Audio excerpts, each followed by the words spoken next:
Tirupati, 1922. Sealed inside the temple complex, a small stone chamber no one had opened in generations. A scholar named Vedam Venkataraya Sastri had heard rumors of what was locked inside, and he asked the temple to let him look. The door gave way to dust and darkness. Then torchlight caught metal, copper plates, stacked edge to edge, engraved in tiny Telugu script. No one in the room could yet make sense of most of it. As the plates began to be pieced together, one name turned up again and again: Annamacharya. Whoever he was, he had filled a room with songs alone. To understand what Sastri had just found, you have to go back 500 years. 1408, a village called Talapaka in the hills near Tirupati. A boy is born into a Telugu Brahmin family and named Annamaya. He shows no interest in the usual path of debate and scripture. What pulls him in is music. At 16, he climbs the 7 hills to the temple of Venkata Eswara, one of the most visited shrines in India. He stands before the deity and loses himself completely. When he comes back to himself, something in him has changed. Right there on the temple steps, he composes his first kirtana, a devotional song addressed directly to the god he'd just seen. It won't be his last. He keeps writing, without stopping, for the next 80 years. No two of his songs sound alike. Some argue philosophy, working out the nature of God line by line. Some are frankly erotic, the soul cast as a lover waiting through the night. Some are lullabies sung to put a god to sleep. Some just mock the pompous and the corrupt. And almost none of it is in Sanskrit, the language reserved for the learned.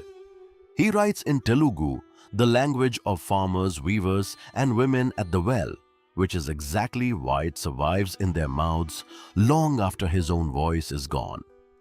Word of the poet reaches the Vijayanagara court.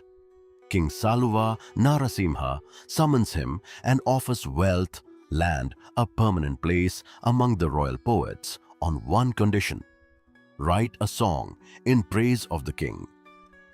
Annamacharya turns it down flat. He tells the court he has only ever written for one king, and it isn't the man on this throne. The king has him thrown in chains for the insult. Annamacharya doesn't stop composing. He keeps writing in his cell, one song after another, and refuses to trade a single line for his own freedom. Tradition holds that the chains simply give way on their own. Whatever actually happened, he walks out, climbs back up the hill, and returns to the only work he ever wanted to do. He spends most of his adult life on that hill composing a new song nearly every day for 80 years. He dies in 1503 at 95.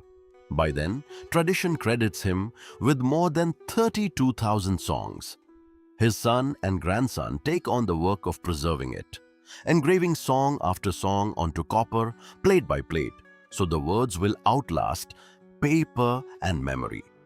By the time they finish, there are some 2,700 plates. Then, the room is sealed, and slowly, everyone forgets it's there.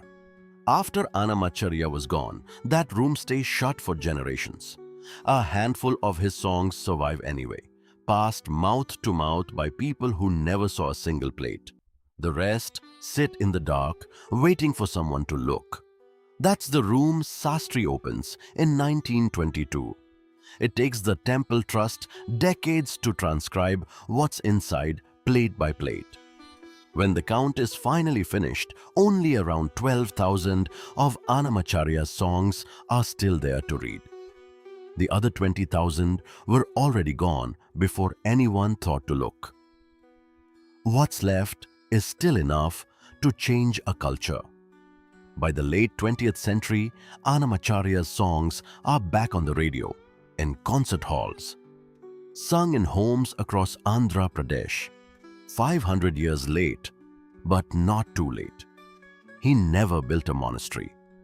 He never won a philosophical debate. He sat on a hill and sang to a God he loved in words his neighbors understood every day for 80 years, then left the rest of us to find what survived.